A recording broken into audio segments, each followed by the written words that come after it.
Hello, hello, and welcome to another episode of the Hangry Mexican. Thanks for listening. Every time I talk to a fellow journalist and get their perspective in life, see life through their lens, I always have such a great time just learning something new. And today's guest is just amazing and a superhuman to be doing everything that she's done in life and everything great that is coming her way. Priyanka Deo is my guest today. She is a writer for WION, and she's also the anchor of the news show New India Junction, which you can watch on YouTube, and you can also catch it on Instagram. I'm also going to include those links, of course, to the description of this podcast episode. But I can't wait for you to hear this interview. She is such a pleasure to talk to, and if you're not familiar with her, I think you're going to be after this podcast. She's been from coast to coast, and even though we are currently separated by a few oceans and a time zone, she's like 12 and a half hours difference from me here in Southern California. She's actually over in New Delhi, India, but through the power of technology, of course, we were able to get this interview done. And even though she was wrapping her day and I was starting mine, we were able to meet in the middle. Okay, well, without further ado, here is Priyanka Deo. DJ, roll that music.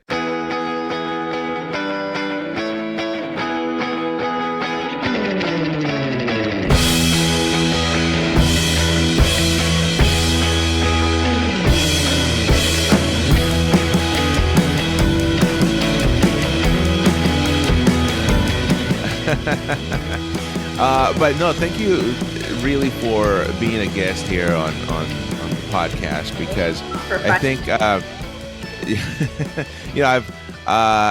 this is the first time that I think we've actually talked to each other, because we've never met, but I kind of feel like I know you based on just what I'm seeing on pop up on my Instagram feed all the time. Okay. Which is New India Junction. What's that, and how did you come across? How did you start doing that? Very, very interesting story, actually. I was at Harvard last year, graduated in 2018, and got a sort of offer to come and work in India for the election campaign. So we had the Prime Minister's election going on this year. And, I sort of moved continents in 2018 without having any plans of doing so. Kind of just packed my bags, moved over. And, while we were talking, I expressed that India really has a need for digital journalism, and that to 65% of our population right now in India is under the age of 35 years old. So more and more people in our demographic, in the Indian demographic, I should say, are turning towards digital media. And, India still prides itself, I would say, on old and traditional, I don't want to say old, but traditional forms of journalism like print. Newspapers are very, very big.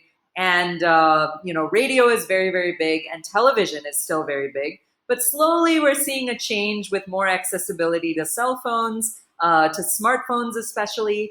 And during this election campaign, we saw a big turnaround. So one of my ideas was actually a collaborative idea, was to kind of start a YouTube channel that is directed towards the youth and deals with positive development around the country. Because news is always, people thrive on watching bad news, right? So Exactly. we wanted to kind of create the opposite. And we said there's enough, negative news channels out there. Why not create a YouTube channel that delivers positive but engaging content and see how it goes? And we're still alive and kicking, so it's going well. Wow.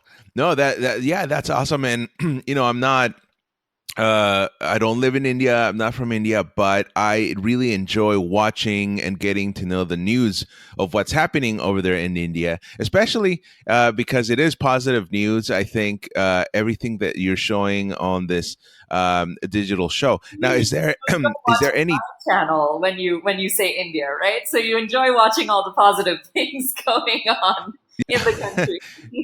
Yes, yes, and being in news myself, it's yeah, you're always hearing about all the negative things, but Right. I like hearing the positive, especially positives that are going on elsewhere in the world too, and see what we can learn here in the U.S. Right. From that. And I think this show is just really good. Have there ever been any talks about maybe taking it to TV? So that's actually very interesting. We had one of our mini documentaries that we did. We went to a state in India called Uttar Pradesh, and Prime Minister Modi, well, he was running for election then, but his constituency is in that state. So when he had to file his nomination papers to run for prime minister, he had actually visited that state, and we were there kind of covering different districts of that state. And Hmm. that program actually went on a major television channel in India.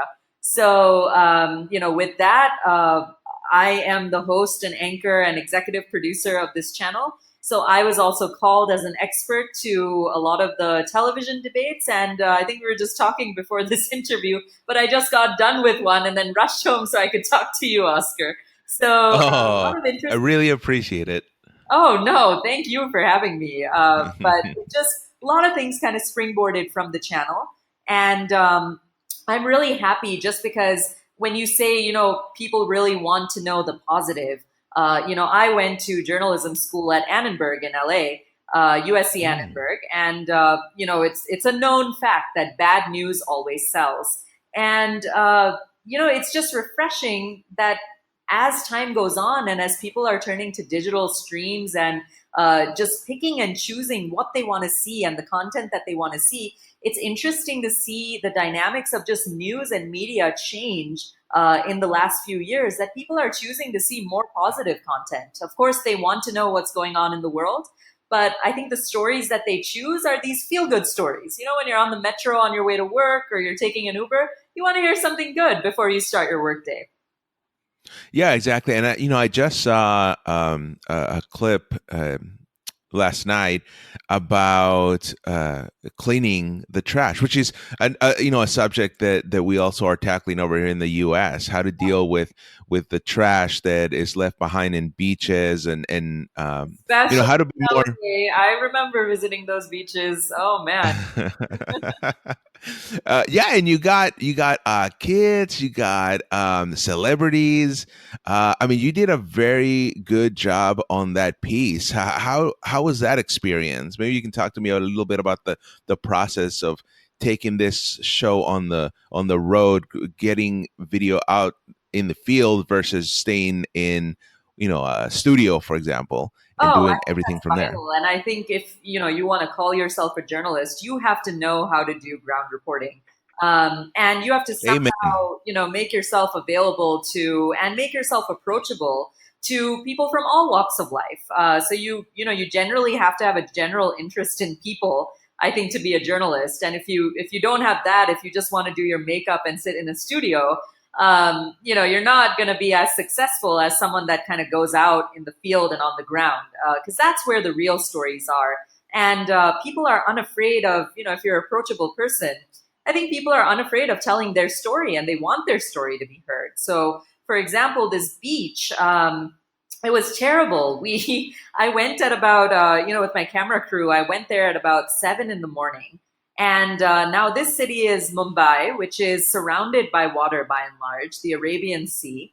And there Mhm. is currently a festival going on. It is the Ganesh Chaturthi festival, which, the iconic part about Mumbai is that it has these four massive idols, and at the end, they are submerged in the water as part of the Hindu tradition and culture. So what happens over here is that during these festivals, everyone has their small little idols at home and they want to submerge those idols too. Well, what happens there is all the chemicals from the paint that these idols have and the materials that these idols are made of and the plastic and everything, they all get thrown into that water year after year after year. And when I put my boots on and just went into 1 foot deep water in the the Arabian Sea on that Hmm. beach, it was disgusting. I saw dead fish. I saw these plastic items sticking on my boots. I saw slime. I saw muck, and that was at 7 in the morning, before the tide came in. So you can imagine when the tide came in, the amount of garbage. They had all these celebrities and stuff come in, and it was a great effort because now they're doing it every single week, and about 100, 150, 200 people kind of come, and the numbers have been growing. But it was almost like we were cleaning the beach, and then more garbage just rolled up, and then we were Oh, geez. and more just rolled up. So it was just kind of like, but I think citizens were aware, especially with celebrities and influencers there. That brings out a lot more people just because they want to meet the celebrities. And then if you're going to be at the beach anyway, you're going to clean and go home. So every little bit helps. And I think the most important part of that was the kids that were there. We saw like 3-year-olds, 4-year-olds cleaning. And I think, just that culture of throwing things and dumping things. And India has a population of 1.3 billion people. So overpopulation is a thing. Human waste is a thing. Animal waste is a thing. Just waste in general is a huge problem in the country. And it's so easy to just dump it in the water where we can't see it. But now I think citizens are aware that, hey, we can't keep doing this because this is disgusting. So Yeah. it's an eye-opening experience for sure. And, thank you for watching that because it's a problem everywhere in the world that has a beach, I would say. Yeah. No, well, I should say thank you because you're the one that's bringing the awareness of this via the the video, all those visuals that you're presenting on these digital platforms. I wouldn't have known. I kind of did hear that India had this problem with trash, but I didn't know to the extent it went to until I saw your video, and my jaw dropped. And that's just one of the beaches. So you can imagine the other beaches. There's many of them, and that's just in one state alone. So you can just imagine the amount of we can't even go into the water. I had one instance where we have monsoons, right? So during the Hmm. monsoons, the water kind of comes up onto the road. There's storms. The water's not calm at that point in time. But I remember I was rushing home, and I was right by the coast of where the water was in Mumbai, and I was on my way home. I remember just a little bit of water hit my arm, and my arm had this horrible rash, like the worst rash, Ooh, boils, everything that wow. you possibly imagine. It was disgusting. And I was like, man, how dirty is this water? And it's all because of us. So, it's you saw one part of one beach, like one small section of one beach. So you can imagine just what the actual problem is. So I'm happy that you watched it, and I hope a lot of other people watch it as well. Oh yeah, no, definitely, and keep doing the work. That's It's great work that you're doing, and that's one of the reasons Yeah. why I also wanted to have you on as a guest because I think the work that you're doing is very important. But at the same time, I wanted to know how the media is different over there in India and what you do versus here in the U.S. And maybe you can. Lot of Uh differences, I would say. I think that, what I noticed is actually during the election campaign, I think the biggest lesson that I've learned is, in the United States, when you think of the presidential elections, I think that American media, U.S. media, especially, if we're gonna talk about it, huh. I've studied at London School of Economics as well. And I would go so far to say UK media as well.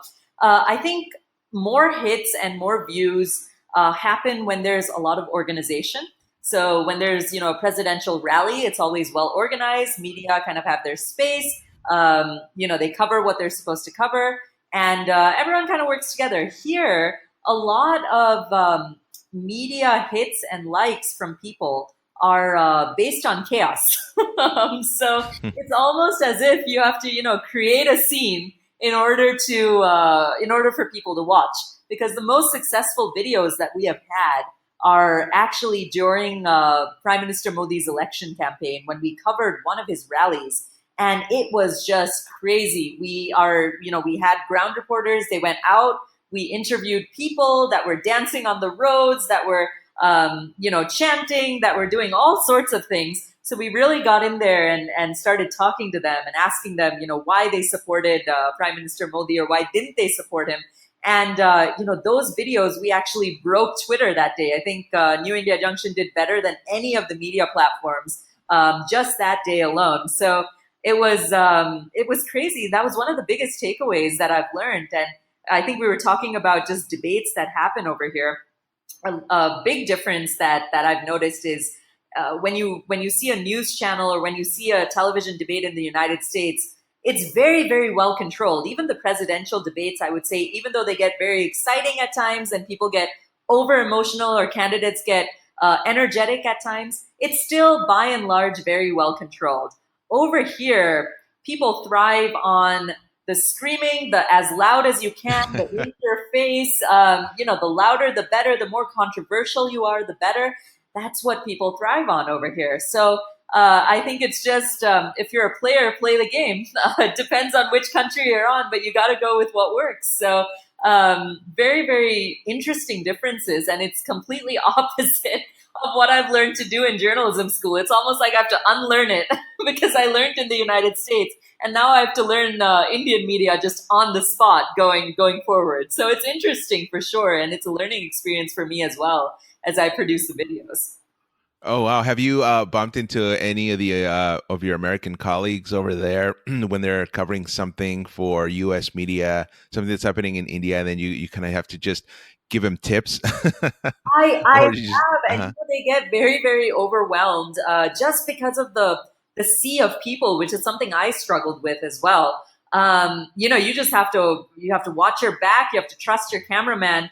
It came to a point where there was just a sea of people at one point in time, and the cameraman had his camera on his tripod, right? So I could not find him, and my colleague couldn't find her cameraman.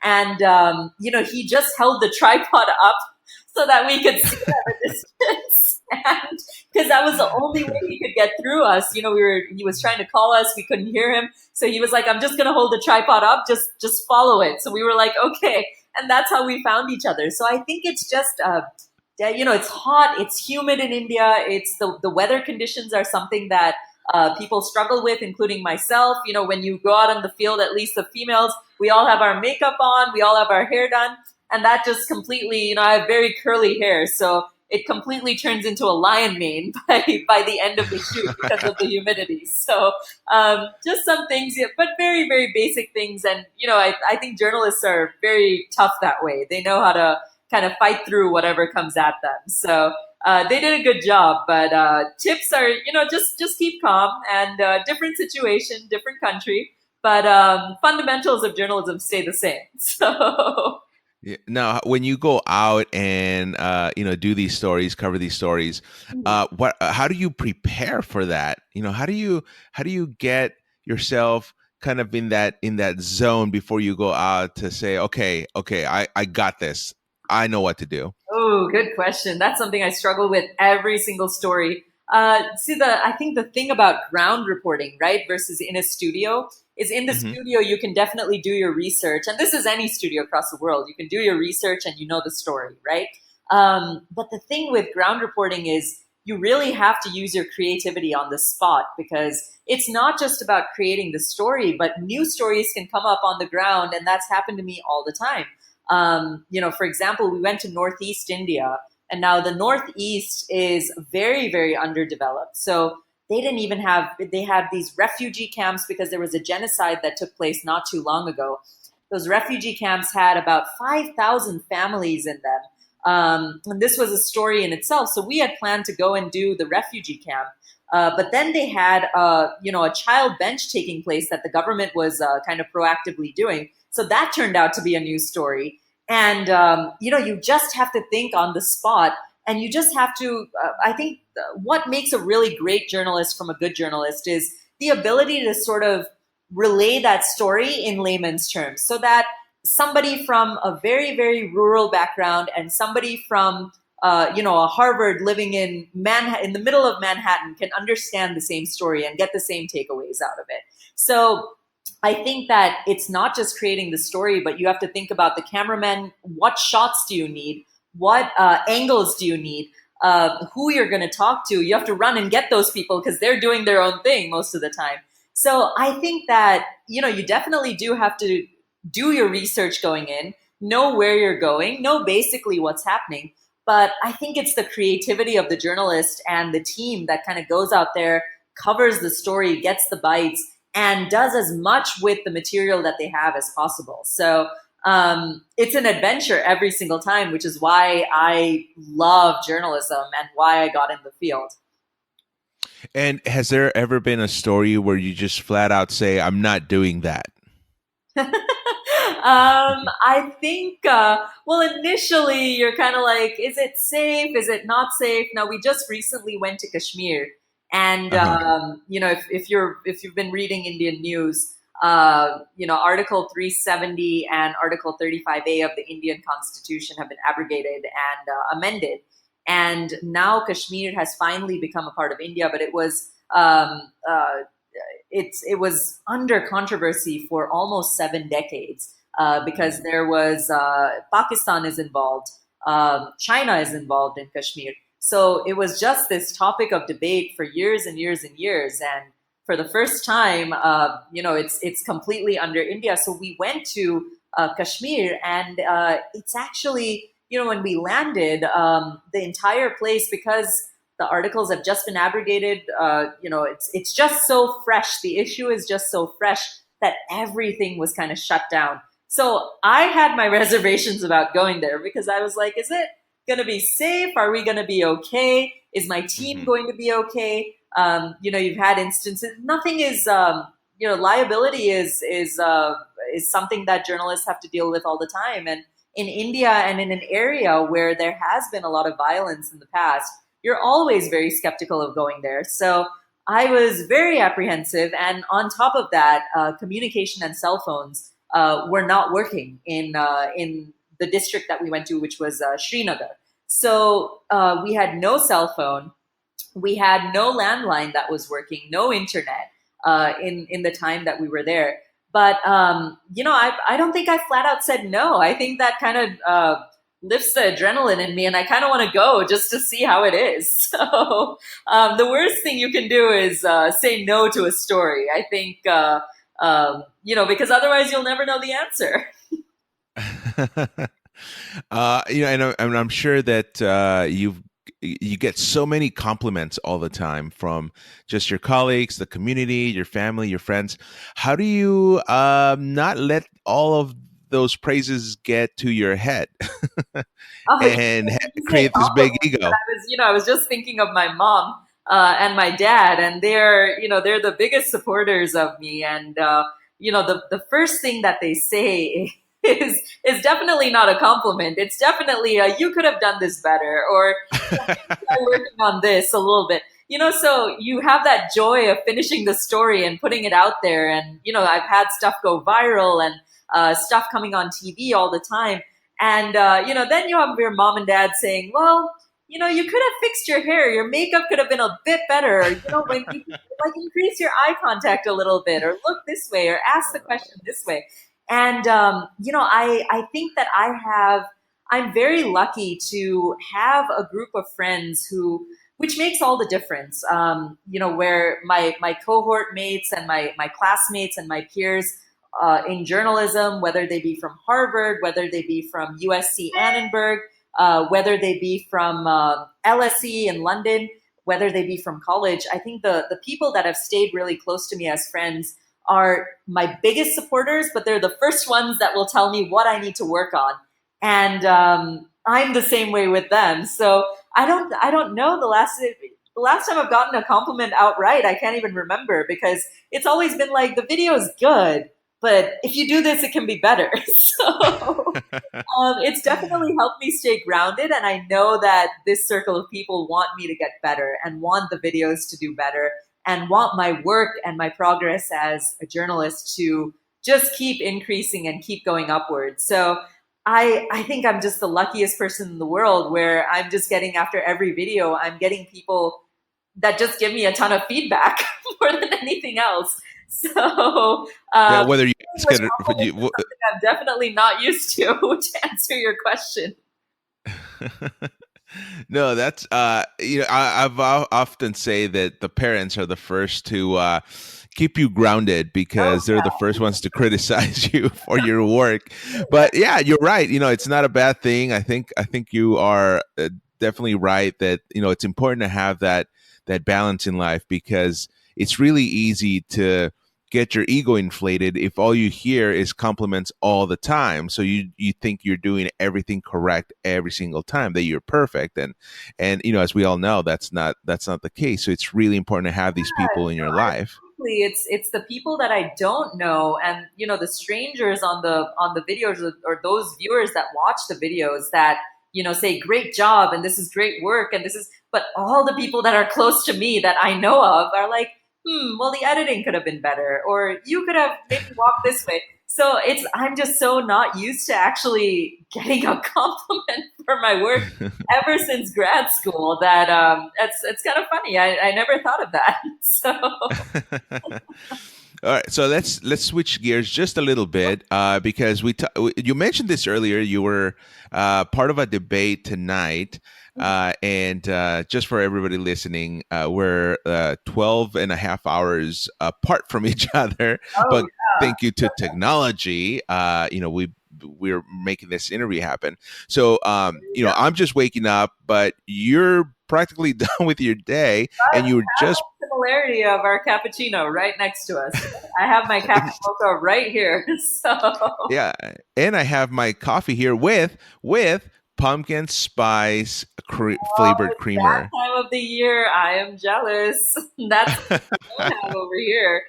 We have Starbucks here, but they have different flavors. So I will share what the specialty is here in a couple of weeks.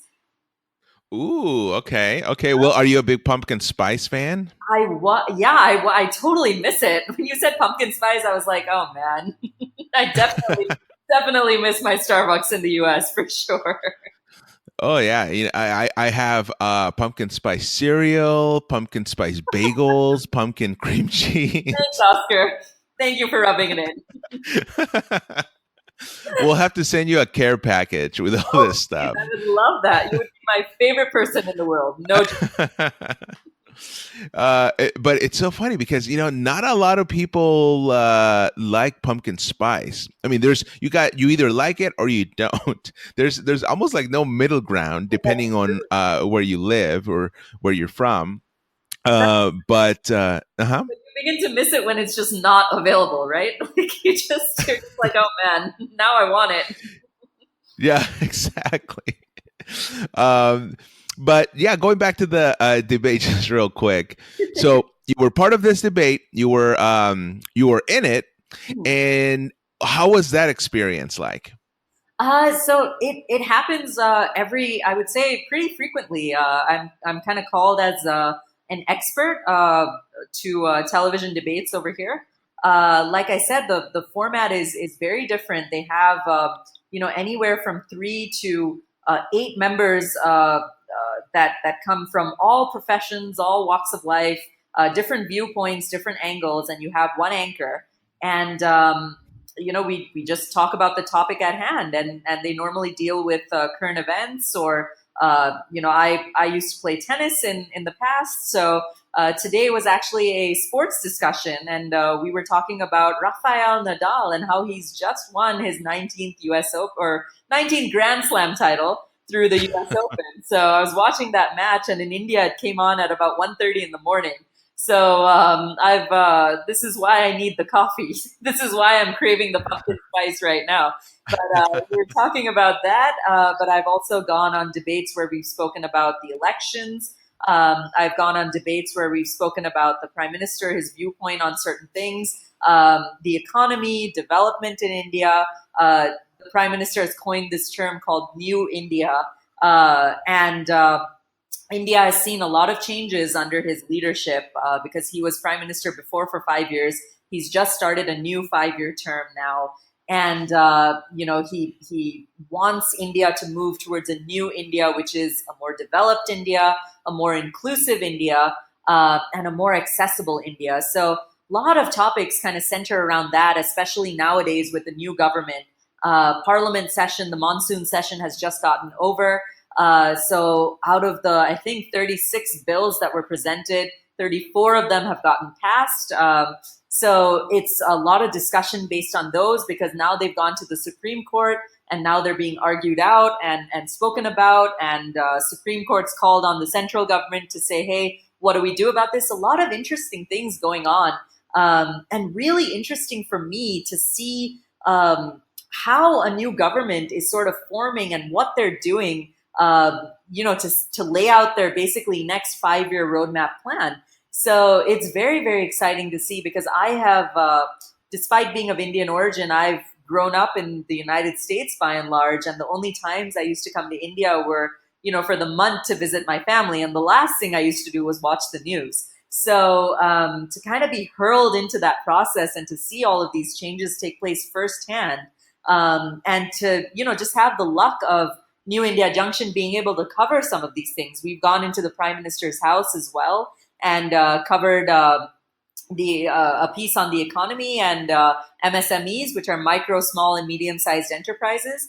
It's just been a fascinating experience. So to kind of do these debates is wonderful because not only are you out there debating your viewpoint, but you're also learning all different types of viewpoints that are foreign to me, that are new to me, because I've not grown up with it. So it's definitely a learning experience, and you come out in the night and you're just like, that's interesting. So. And are these the debates where everybody's yelling at each other? Yeah, So that's something that's different too. As I said before, India thrives on Indian media. I would say viewership thrives on a lot of chaos and a lot of action going on, a lot of in your face. So it's just not, like a polite sort of you make your viewpoint and I make mine. It's like, hey, if I disagree with you, I'm going to speak up and I'm going to speak up now. And I don't care if I'm interrupting you. So it's especially when we deal with political topics, it can get pretty heated and intense. And I've screamed at the other person as well. They've screamed back at me. And it's been fun. It's been a ride for sure. So under those situations, how do you stay, calm enough that you're not losing control, that you're not getting, angry and upset? Like, how do you control that? I've been lucky. I've done policy debating in high school, and policy debating in the US is a really big thing. You can get nationally ranked. So I learned early on to, it can get pretty heated. Don't lose your cool, because when you lose your emotions, that's when your arguments, that's when you say things that you just don't want to say. That's when you start getting personal. And that turns people off completely. And that's what you just don't want to do. You want to make your point. You want to be powerful. You want to be strong, but you also want to be concise and you want to stick to your point. You don't want to get into, your top is really ugly during a debate, which some people do. So I think that you just have to, the thing that really, really helps me is, I always go in, even though I know the topic from, if I know it in my head, if I'm confident about the topic, I still have like a piece of paper with just the notes that I want. And I tend to take a tennis ball with me everywhere I go. Not many people know this, but I have a bag and I have a purse, and I always have a tennis ball or a squishy toy that I can just press. And I keep that at the bottom of the table. And when I feel myself just losing my cool, I keep pressing that. And that's just been a habit I've had since high school. It's just a reminder in my brain, don't get too emotional. Don't get angry. Make your point and win on that point. Don't win on insulting somebody else. Wow. I love that. I should try that sometime too. Give away my secret. my elixir. So. But it's really interesting that it's a tennis ball. So you said you were a tennis player, Yeah, professional? I played the juniors in the U.S. I started playing Ooh. at the age of 6, and I played nationals in the United States. I played NCAA for college. I captained my college team at Illinois. Got a full ride, and instead of going pro, I decided to play for college. So played tennis almost. What 20 25 years of my life or no, that's wrong. I'm terrible at math, by the way. That's why I became terrible. I think maybe I would say at least 22 years and counting that I've played the sport. Internationally ranked, nationally ranked in the US. Had a ton of fun, and I think that when I used to get stressed as a kid, or when I was nervous during a match as a kid, I used to always take a tennis ball and squeeze it because that was the only thing available. So I think that habit has just stayed, and now I just, like a crazy lady, carry a tennis ball everywhere. My work desk has a tennis ball. My desk at home has a tennis ball. My purse has a tennis ball in it. So just to stress, it's like that fidget spinner, whatever you call those things. That's my version of a fidget spinner. So Well, now that things have gotten a little bit more stressful than when you were in high school, or I mean, I don't know. Would you say high school was more stressful than what high you have school was now? terrible. I think everyone can relate. I mean, I feel I was, I never had problems of being popular and not popular, but high school was just very, very stressful because I was doing policy debate at the time. I was playing tennis at the time, competitively, trying to roadmap your career. Those are your formative years in high school, especially if you're playing a sport. You're between the ages of 14 and 18, and 16 at that time was when you could decide to go pro for tennis. So I was always, there was a lot of pressure even as a freshman and a sophomore for me because you were entering tournaments over your weekends. So my weekends would just go into playing tournaments or traveling for tournaments or going for a policy debate tournament and then waking up on Monday and having to, do homework. And I would take being, I had typical Asian parents. So they expected nothing less than, I should say stereotypical. They expected nothing less than, straight A's, perfection. So I was taking AP classes. I was doing science fair at the time as well. I was playing tennis. I was doing policy debate at a national level for both and an international level for tennis. So it was crazy. I didn't even know what I was doing half the time. And when you talk about lion mane hair, I think I had that all the time. So that's probably why I never had boyfriends in high school because I was just too crazy looking at that time, probably. Well, and very busy with everything else. I remember a time when I was going to college and I was working two jobs, and one of them actually was overnight. Oh, And wow. yeah, it was. So in college, I was a full time, what they call. So up to I think it was 18 units. And you had two jobs. Wow. Yeah, yeah, it was. It's I terrible. did that for. Well, I did that for about a year, I think, year and a half, and because I also had taken classes through the summer just so I could finish up and get that done and over with. But I mean, I can relate. It was just it was work in school and in my other jobs, and I don't even know how I got through. Quite honestly, I mean, I know I took naps, Like but all the time, right? Like you're just on it. There's no stop to like getting off and breathing, right? You're just kind of on it, and you just kind of deal with it. You get used to that level of stress, which is, after college when you kind of that phase before you start your job and you finish college, you're kind of like, what do I do with my time now? So yeah, exactly. And honestly, I think you're right. Like if it is pretty stressful when you have to go through all that. But I think just being in the line of work I am now, which is in the news industry, it's kind of helped me deal with the stress a lot better than if I hadn't gone through that. I feel. yeah. No, I totally agree with you there. And I think that sport has also gotten me through because sport always teaches you to work fast and think fast under pressure.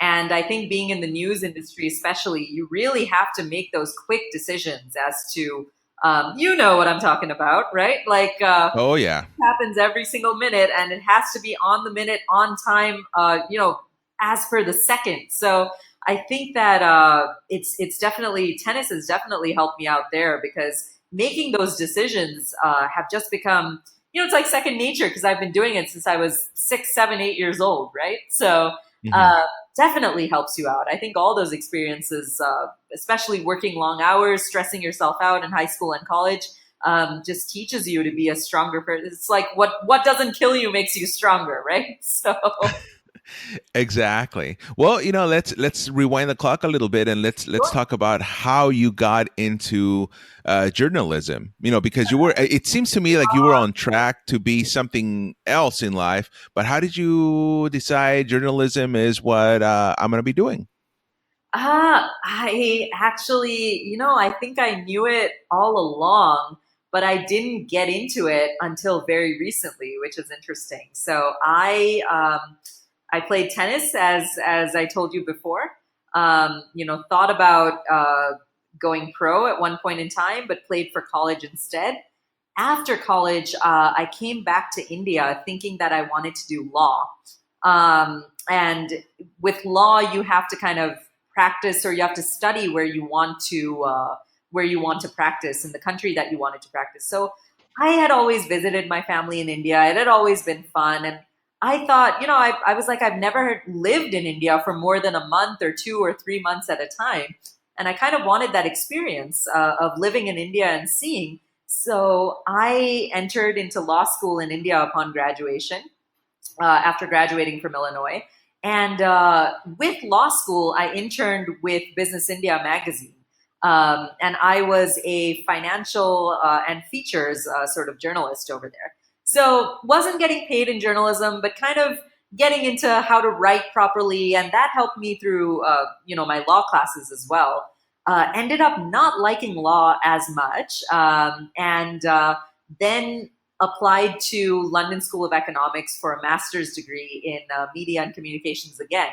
In London, I basically interned with a couple of media places, and I think the situation in London at that time, economically, it was very hard to get visas and to work over there. And I honestly, the weather in London got to me. It was cloudy all the time. I remember having tally marks in my room, counting like the cloudy days.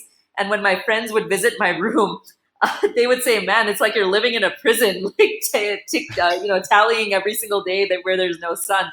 So I was like, "Yeah, man, this city is awful." So I just didn't like living in London. But through LSE, I was lucky enough to get a fellowship to USC, and did the master's in journalism at USC. Southern California, and Annenberg, USC Annenberg is the best journalism school in the world.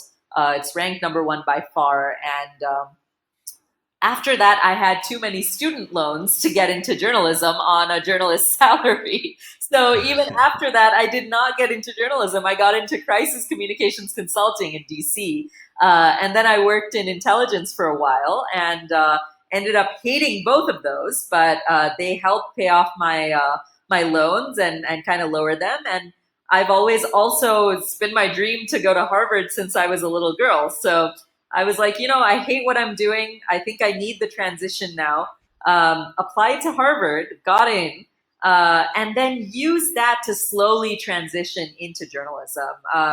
I created opportunities for myself, being my third master's degree, to kind of set myself up to get into journalism upon graduating. So I had a show in Boston on community television. It was called Education Talk, and we dealt with education issues all over Cambridge and Boston. Covered the Boston Marathon, got an internship with NPR over there, which taught me a lot of things, allowed me to do a lot of pieces that got published as well. And then upon graduating, I think semester before, I got this just out of the blue incredible offer to kind of start my own channel. So I was like, heck yeah, I'm going to do that. So whether it be in India, whether it's in the US, I don't care. I think this is really exciting. And I finally got into journalism after three master's degrees and how many jobs? Like three, four jobs, 3 or 4 years worth of work experience. So here I am. Wow, I wish you were right here in front of me because as you were saying all this, my jaw just kept hitting the floor. I mean, you've been so busy. What in the world? Been The days have gone by very quickly. I told you, right? It's like being on that struggle bus constantly. You're just on it all the time. So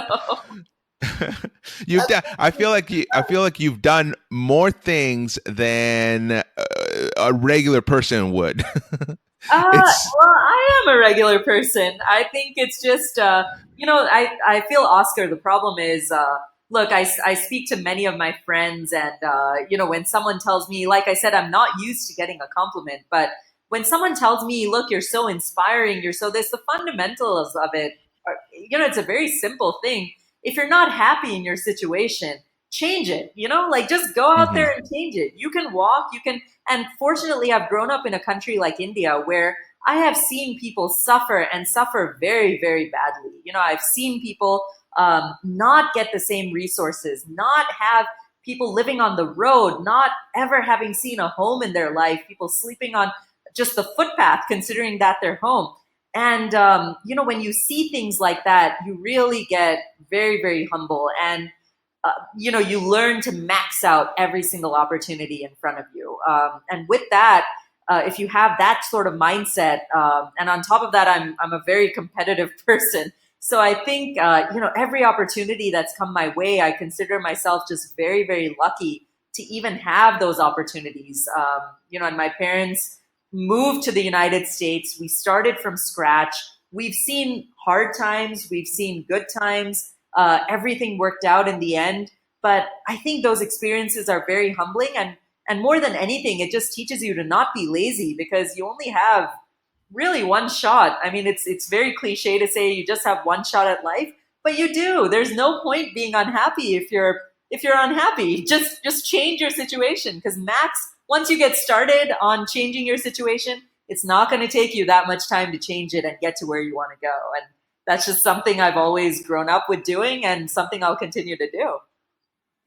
Wow. And are your parents now living in India there with you? Oh, they're having fun. So they retired and they do half and half. They are enjoying 6 months in the United States. I've grown up in Chicago, so you know what the weather. Well, you're from LA, so you don't know what the weather's like in Chicago. But Very cold, I assume. terrible winters. But I think they skip the winters and they stay in India, which is a tropical country during the winter months. And when the weather starts getting good, they go to Chicago and enjoy with their friends. So I am, I'm really, really happy for them because they've worked really hard to kind of give me the opportunities that I've had. And it's really nice to see them enjoying life together, upon retiring and having fun. So they are half and half. And half the time, I don't even know. They're kind of like, well, I'm here, or I'm in Chicago right now, or hey, we're back in India, come visit us. So they're fun people. So, did you say you were raised in the United States? I was, yeah. I was born in India, moved to the U.S. when I was about 4 years old, but always, because my parents always traveled back to India, which is one of, I feel, the most valuable things for me that they did. So my mom used to visit the family once every year for a month. Then my dad used to visit once every year for a month. And with one parent in the household, I couldn't be left alone, right? So I got to go twice a year to India, Whoa. and Nice. lucky girl. And then during the summers, I wanted to go as well. So that's a 3 month summer break, summer vacation that you go, and then 2 months. So almost 5 months of the year, I was spending time with my family in India, and that was one of the best things that my parents could have done for me. Even when resources were tight, my parents always bought my ticket and made sure that I went to meet my family. So I never lost track. I never lost my culture. I never lost my language skills. And I have a lot of friends in India. So I think the transition for me to, just kind of jump ship and move continents was not as difficult as some of my Indian friends who've grown up in the United States completely, but, didn't go to India as frequently as I did. They're very uncomfortable moving into these situations and these circumstances. But for me, I think definitely a lot of challenges that I face. There's definitely differences where, I miss the US on quite a few occasions, I would say. But I think that that's just, when you know the language, just how to get around, how to be independent.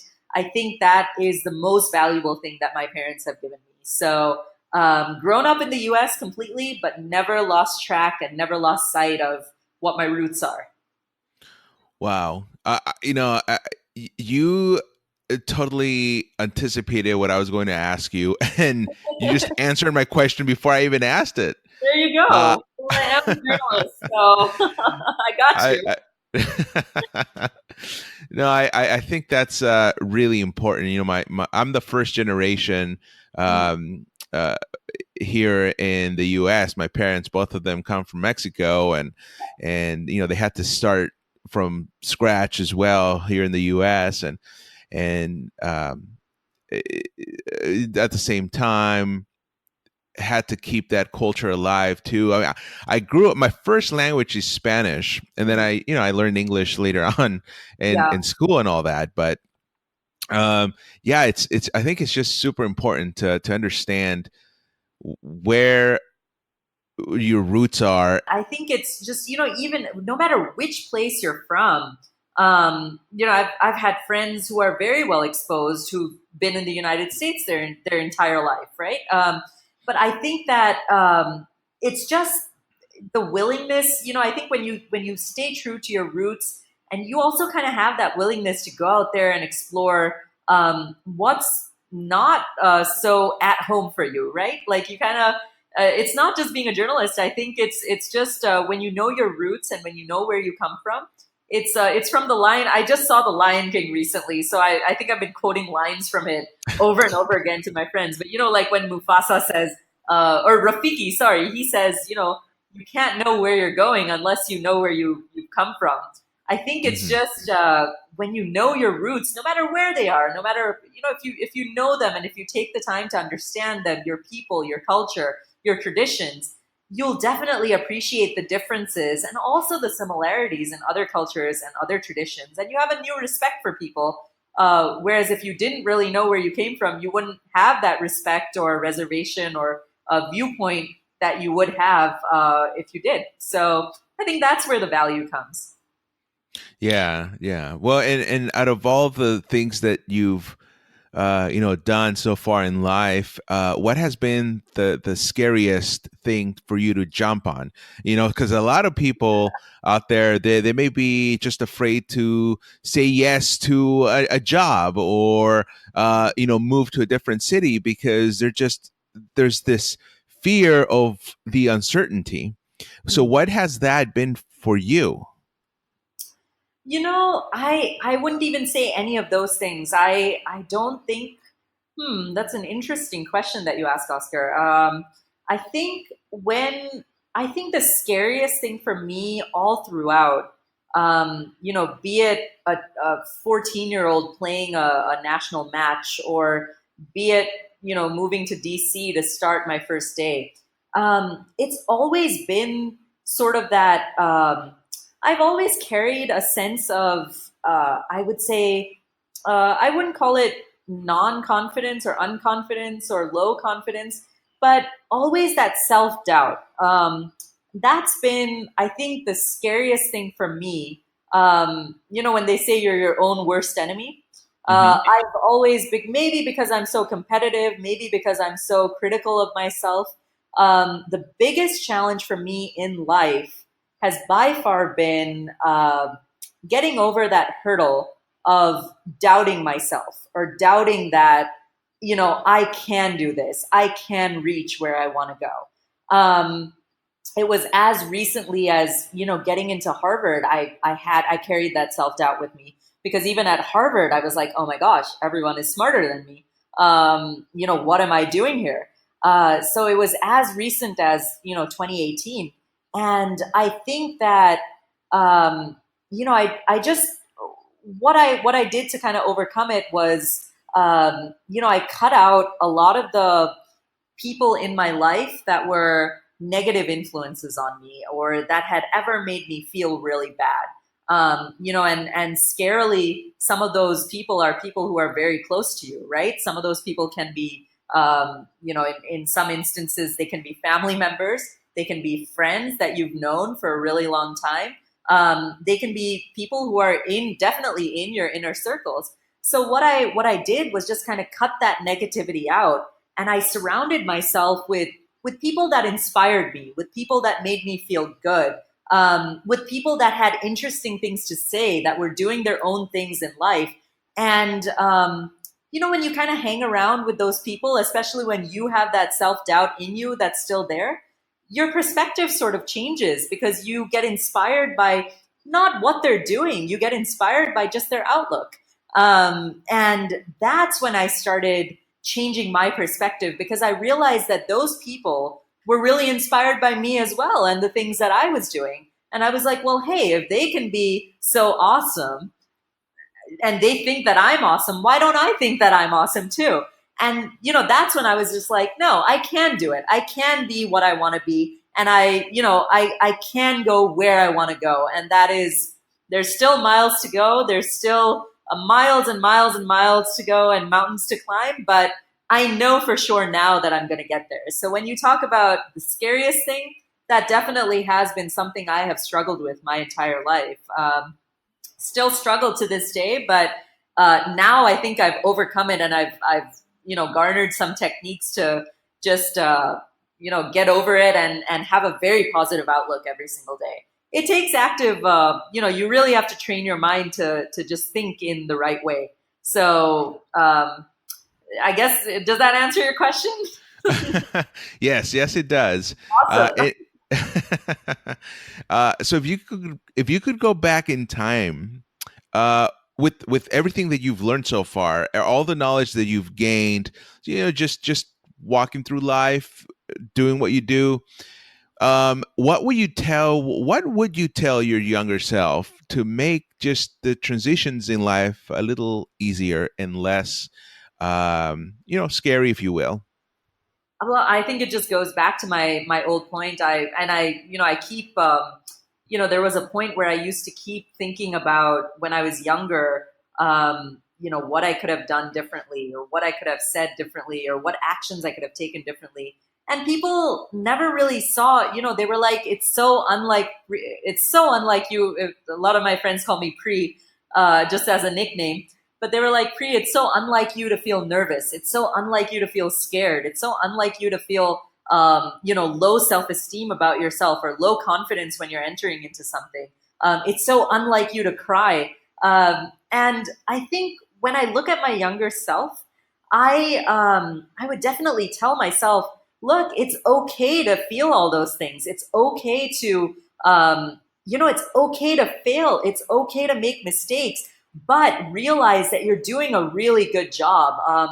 I think I'd be a little easy on myself, and I tell myself to just, at the same time, it's important to, I would say, be critical and to just know what you could have done better.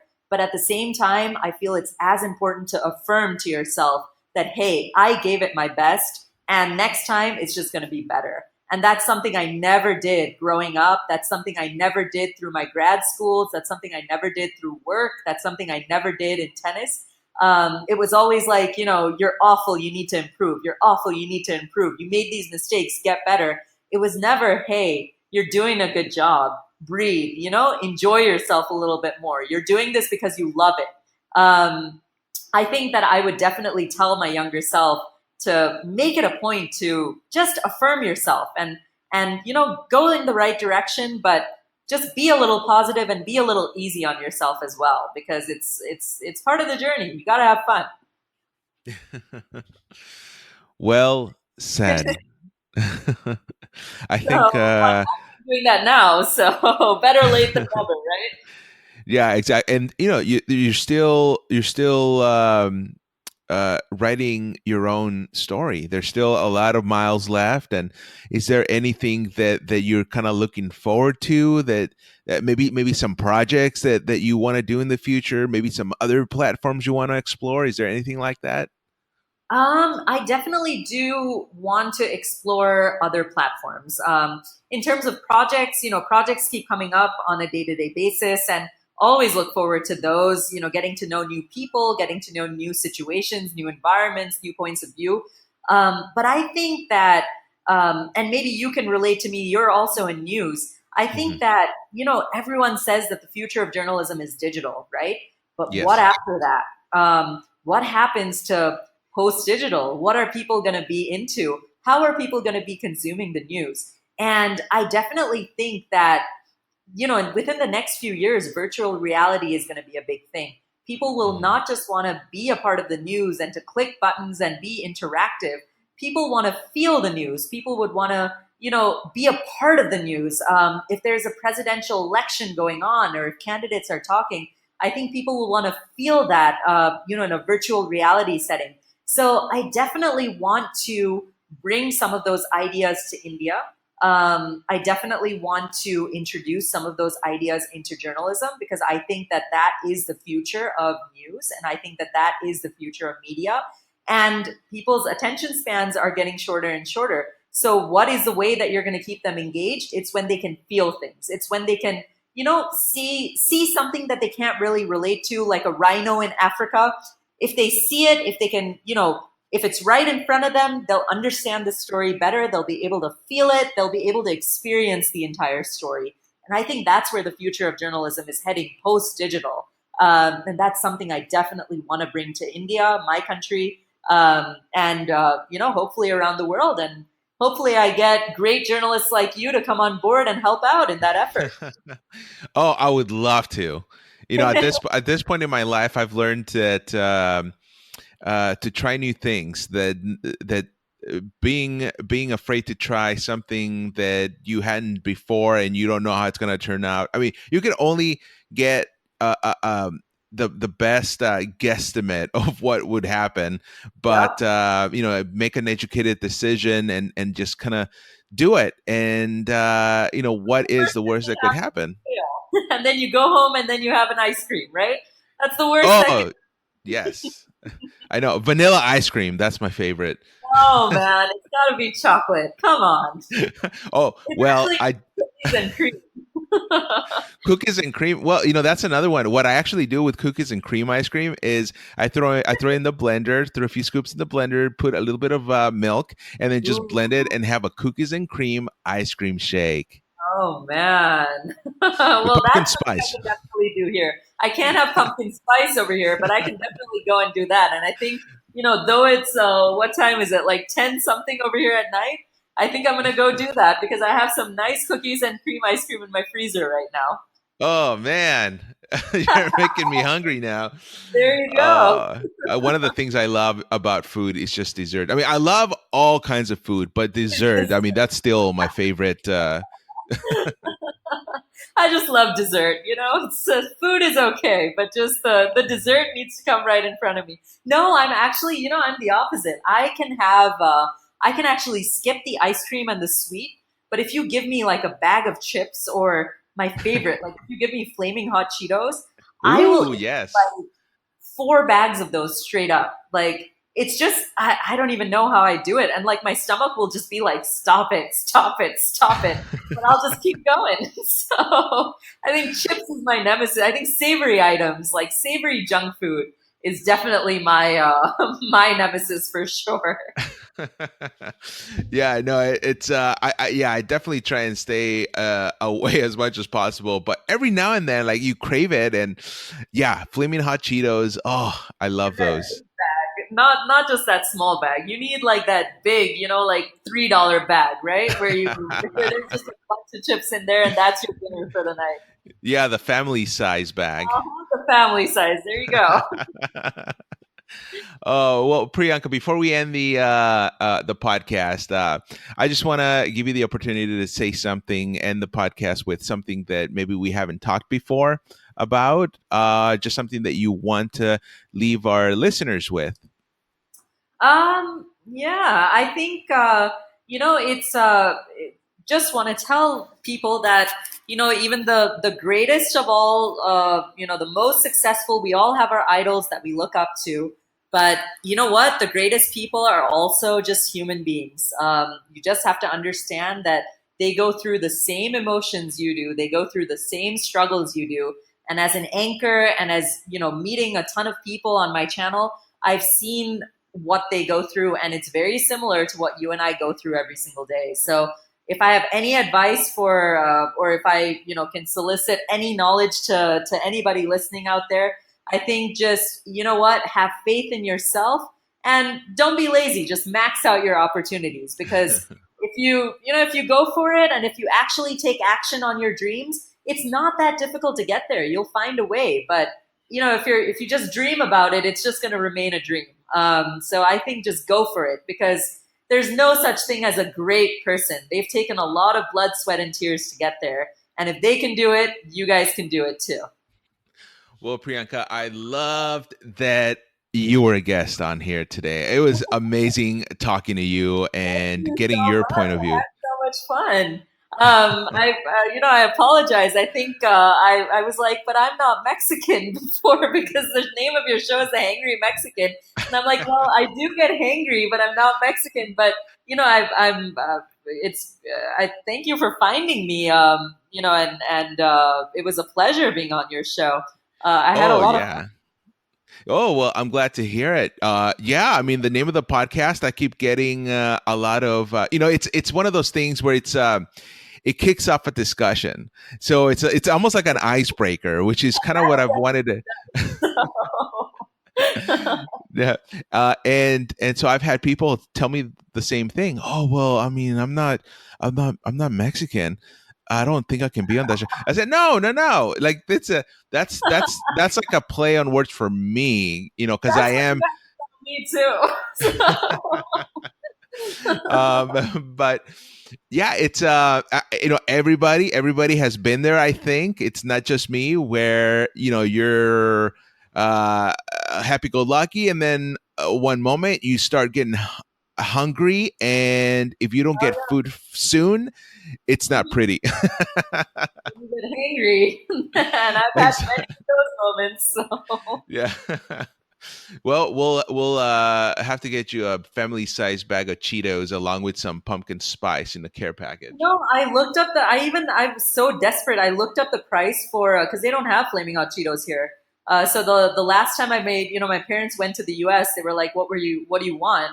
And I told them to get me like 25 packets of flaming hot Cheetos in their suitcase. This is not a joke. I was so they actually brought me 25, 30 packets of flaming hot Cheetos, and now I actually ration my my intake of flaming hot Cheetos, so that I never run out, and then by the time they go to the US again, they can just buy me a fresh supply. And they were like, like 3 grad degrees later, you're working now, and the one thing that you want is chips. Are you for real? So I'm like, oh, yeah, that's how desperate I am. And I checked the price of, if you want to import it or export it to India, the price is like over $100 to get flaming hot Cheetos here. So, and I was almost about to pay it too. So, Oh my goodness! I think find a what way you to should do. please, I will welcome that without any complaints. Maybe what you can do is get a suitcase that's empty and just have them fill it all the way up. And I think you can go up to 50 pounds, and you only pay, I think, $25 or $30 to check in that And you suitcase. get more, right? Like, because it's like over $100 to import just one bag of chips. So if you like actually travel and like take that suitcase with you and fill it up and even pay for like the overweight of the Cheetos, it'll still be cheaper than actually importing it into the country. Yeah, Wow, exactly. I'm so it's pathetic that I know this, but I have no shame. So it's that's how awesome flaming hot Cheetos are. So. Oh man, yeah. There's something about the spiciness of them all that Oh just man, you it feels crave so it. good on the tongue, even though your body might be paying for it later, but it's just so Well, your good. stomach burns, right? And I've had instances where I've eaten the bag of chips and gone to play on top of that, and your stomach is just screaming at you and it's burning, and you're just like, but it was totally worth it. Oh man. Well, all right. Well, Priyanka, thank you so much for joining me on the podcast today, and we'll have to have you back again, and we'll have to talk more Cheetos next time. Oh, it would be an honor. Thank you so much, Oscar, for having me. I had fun.